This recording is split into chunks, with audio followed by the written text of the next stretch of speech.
All right, welcome to AstroTalk and Tea, Taurus season 2021. My name is Kelsey. Taurus season this year is going to run from April 19th through May 19th, so I'm a couple days late in getting this video up.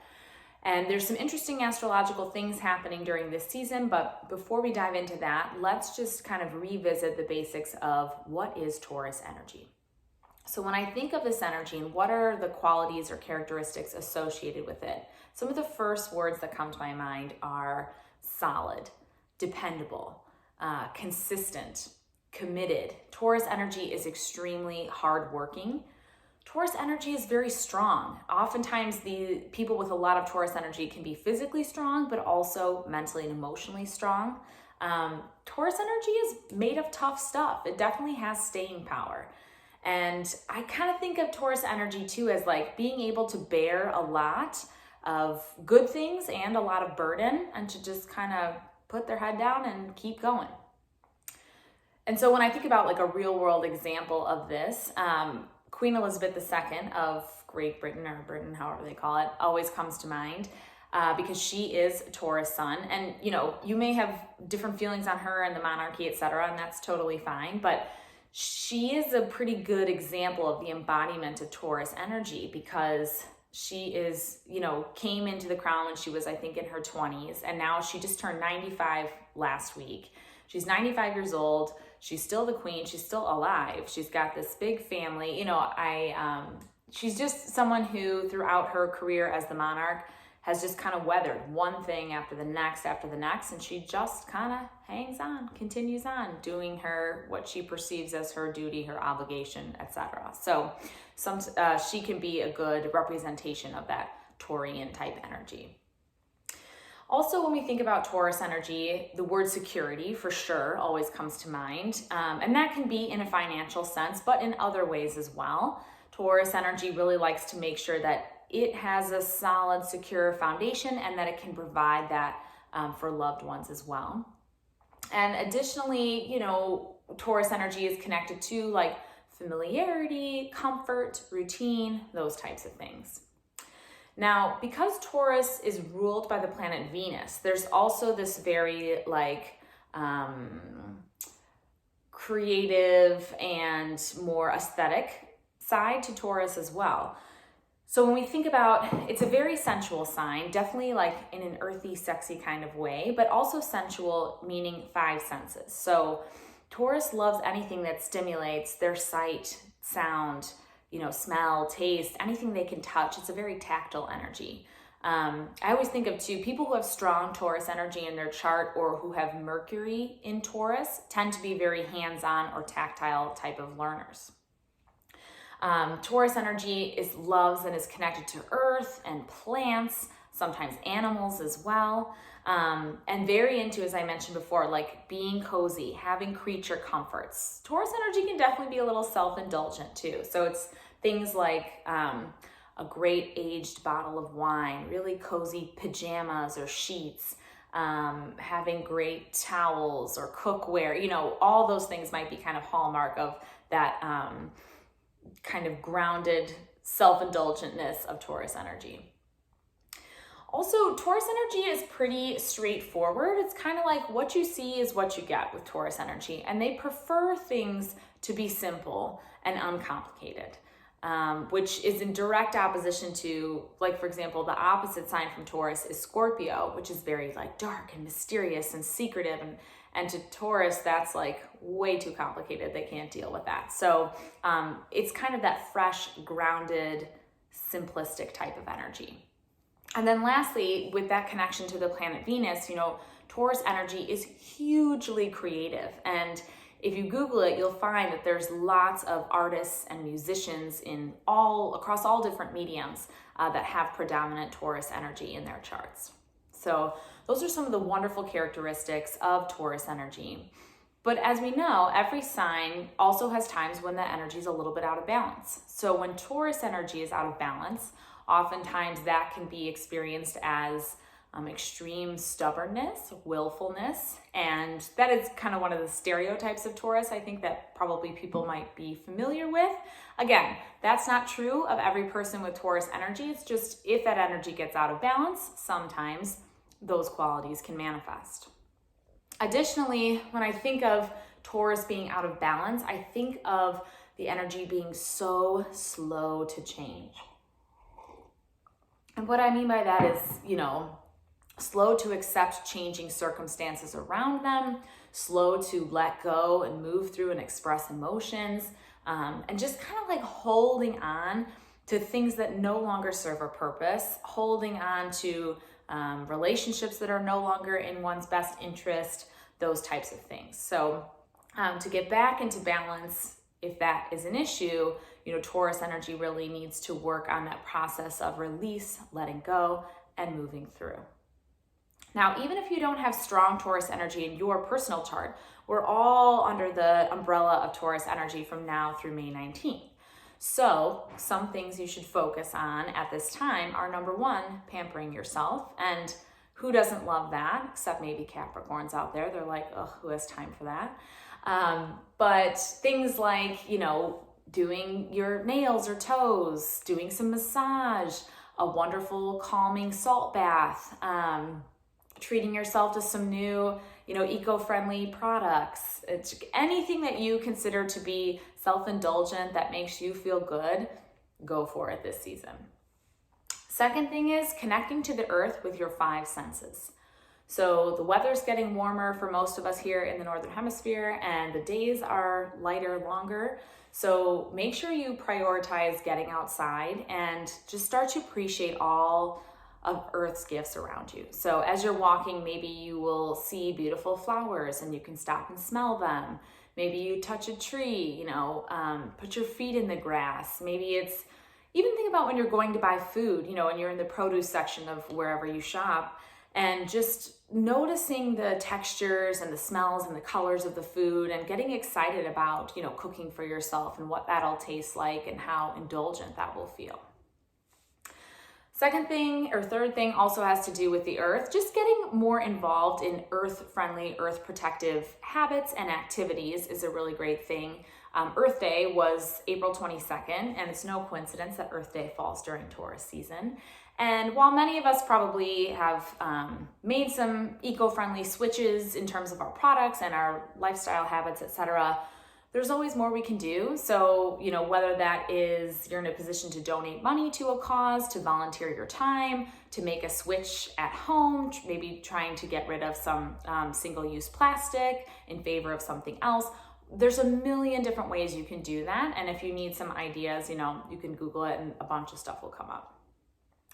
Next thing would be putting hard work into a passion project. So as we talked about, that Taurus energy is really steady and grounded and committed, and it will keep going until the job is done. So if you have a passion project that, maybe it's something that's already rocking and rolling and you just need to keep going with it.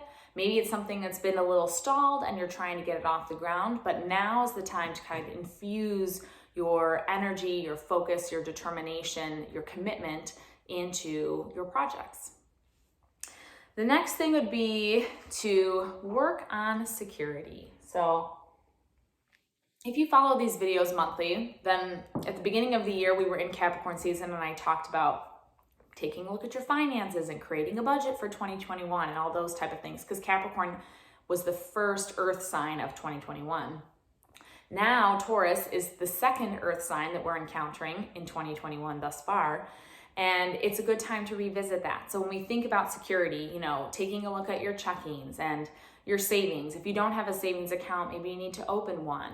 Maybe taking a look at, are you contributing anything towards your retirement? And if not, maybe it's a good time to start doing that. Just taking a look at your spending. Now, the funny juxtaposition here is that Taurus season is also a little bit about self-pampering and indulgence. So just making sure that we're indulgent in a moderate way so that we also have that financial feeling of stability and security that Taurus also craves. Looking at some different healing modalities for this season, I always talk about herbs first, and this one's an herb and one's not really, but the first thing I bring up is whole grains. Whole grains are a great embodiment of Taurus energy, and if you don't incorporate whole grains into your diet right now, think about adding a little bit of brown rice, quinoa, millet. I'm sure there's other things that have gluten in them that I just I'm not thinking of because I don't eat gluten, but any type of cooked whole grain, it can be very nourishing and very grounding to the energy, which is great for Taurus season. The second herb that I'm going to recommend is gravel root. And this is something that you can find not as a pre-made tea. I've never found it that way, but you can find the loose herb and you can make a tea of your own at home. Gravel root is really good for helping to loosen solidified emotions and helping to kind of express and release and get more of that fluid flowing feel to the energy, especially emotional energy inside the body. And that can be really good during Taurus season when sometimes we do have a tendency to feel stuck or feel like we're holding on to things. Some gravel root might be able to help with that. Looking at crystals for this season, I'm going to recommend red jasper again. I recommended it last season for Aries energy, but it just has this really nice grounding and protective energy, but it is also slightly energizing, which sometimes Taurus needs a little bit of energy, a little bit of that like get up and go, zip, pep in their step type of thing. So red jasper can be great to balance those two things. And then secondly, I was researching and found a stone. It's called Aragonite. I don't have this stone, but this one balances emotions and eases feelings that are trapped inside. And I feel like that is also perfect for Taurus season. When we look at our practices, like specifically movement and yoga practices, I'm going to advise during this season that we go slow. That's the name of the game with Taurus. So perhaps focusing on poses that are seated on the floor or supine, laying down on the floor. Not a time where we need to feel overly, excessively active or yang. This is more of a yin receptive energy of the zodiac. So now that we kind of know the groundwork of Taurus qualities and what that energy is all about, let's move into what astrology is coming up over this next month. So the first thing, just moving in chronological order from April 19th to May 19th, the first thing that happened on the 23rd was that the planet Mars moved into the sign of Cancer. It had been in Gemini for several weeks. Now it's moving into Cancer until about June 11th. And so this may affect us as individuals in different ways, depending on what's going on in our own personal charts. But Mars moving into Cancer just means that there's going to be a little bit of a shift in terms of where we are putting our energy, our drive, and our willpower. When Mars goes into Cancer, it becomes a little more focused on the home and family. So being a little bit more protective of our loved ones, of our physical homes. It's also a great time until June 11th, like if you're thinking about doing any home renovation or any DIY stuff with Mars and Cancer is a very favored time to do that. So you may want to consider it. The next thing that's happening is tomorrow, April 26th, is the full moon in the sign of Scorpio. And this one's going to be a little bit more intense. So I'll be interested how people are feeling this energy. So April 26th, it's going to be late in the evening in the United States, and in some places in the world, it's going to be on actually the 27th of April. But this full moon occurs at 7 degrees of the sign of Scorpio. So check your personal astrology chart for where 7 degrees of Scorpio falls, and that should provide a little bit more information about this moon for you personally. But generally speaking, it's a powerful supermoon, and I think we might have some feelings coming up for sure. This moon is opposite Uranus and square to Saturn.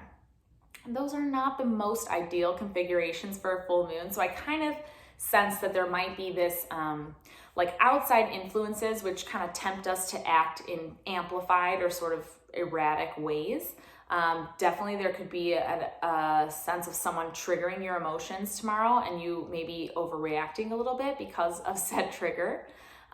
It might also feel like a day of a lot of inner tension because on the one hand, we're feeling this need, like it's springtime, we want to get out, you know, it's been a long 14 months of COVID and everything, the repercussions of that, many things going on in the world in addition, but just this sense of like, we want to be free, we want to get out, we want to keep moving, but then also, you know, some of the rules and restriction and other things that are in place at this time. So kind of the push-pull between those energies. And actually, that's a theme that we're going to be feeling all year long through 2021, because Uranus and Saturn are going to be in a square for pretty much the entire year. So this full moon may just be one particular peak of that energy, which is going to have some longevity.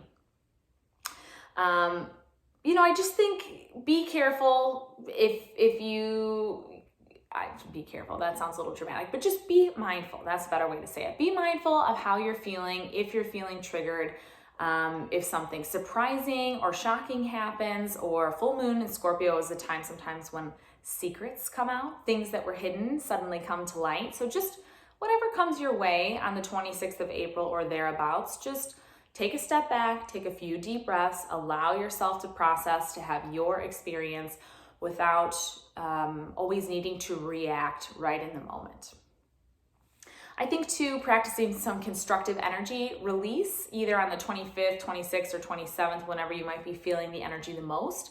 So that could be some more vigorous exercise. Another way to release energy would be like yelling or screaming into a pillow, something like that. If you're into any kind of like kickboxing YouTube, some punching or kicking in the air might feel good. And I think too, if you have the opportunity to work with an energy healer, energy worker, maybe signing up for some remote Reiki or things like that could be beneficial to help you ride the wave of the Scorpio full moon on the 26th of April. Now, 2 days later, on the 28th of April, the planet Pluto is going to start to move retrograde, which it does every year. So this is not surprising in any sense.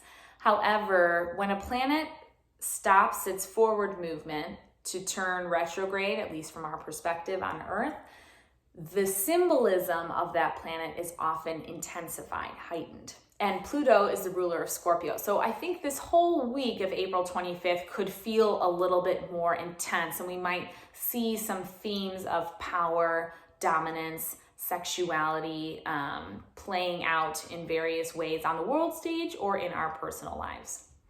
And Taurus season really is the kickoff to the larger retrograde season throughout the year, because Pluto goes retrograde this week, and then throughout the month of May and June, Jupiter will go retrograde, Saturn will go retrograde, Mercury will have another one of its retrogrades, and Neptune will go retrograde, I think, in June. So again, this is something that happens every year. It's not something to be like, oh my God, so many retrogrades. We're used to this, but it is a good time to kind of individually be focusing on the symbolism of those different outer planets. And I'll talk about that in videos to come. The last thing to mention for today's video, Taurus season, is that on May 11th, we will have a new moon in the sign of Taurus. The new moon will be at 21 degrees of Taurus. So again, you can see where that falls in your chart, because that will show you an area of life that you want to make sure to set some intentions around. But just generally speaking, on that new moon on May 11th, because it's in Taurus, it's a great time for doing a ritual that has to do with self-care and self-pampering. So, maybe you are going to buy a beautiful candle and burn it on the night of the new moon. Maybe you're going to cook yourself a really delicious, healthy, satisfying meal. Maybe you're going to take a walk outside, get out in a garden. Maybe you're going to do like a slow flow yoga practice. Whatever would feel good to you on that evening of May 11th, I encourage you to lean into that Taurus self-pampering, self-care energy. Additionally, this new moon has two nice aspects to it. One is an angle from the planet Neptune, which will show that this new moon, Taurus in itself has a lot of creative potential, as I mentioned, and then Neptune is really dreamy and creative energy as well. So those vibes coming together shows me that it's a good time to set creative goals if you have something in your mind that you've been thinking about. It's also a really good time to do a spiritual practice or ritual that will ground you, but that will also help you to feel your connection to something outside yourself. Knowing that even if you're feeling lonely right now, as many of us are throughout the world, like there is always that energy of connection and oneness. So kind of leaning into that on the new moon might feel really nice. And lastly, this new moon has a trine to the planet Pluto.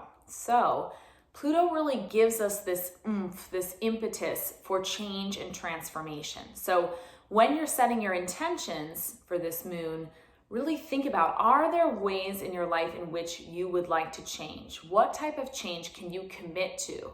Can you be consistent with? Those types of things. And I think it's really going to be too about like embracing your inner power and learning to love and be friends with your own inner badass bitch. So yes, that should be a very nice new moon on May 11th. A nice calming energy as opposed to the full moon that we have coming up this week, which might feel a little different. But as always, thank you guys so much for watching. If you have any questions, feel free to reach out to me on Instagram. You can DM me at _astro_yogi. And I hope you have a great Taurus season.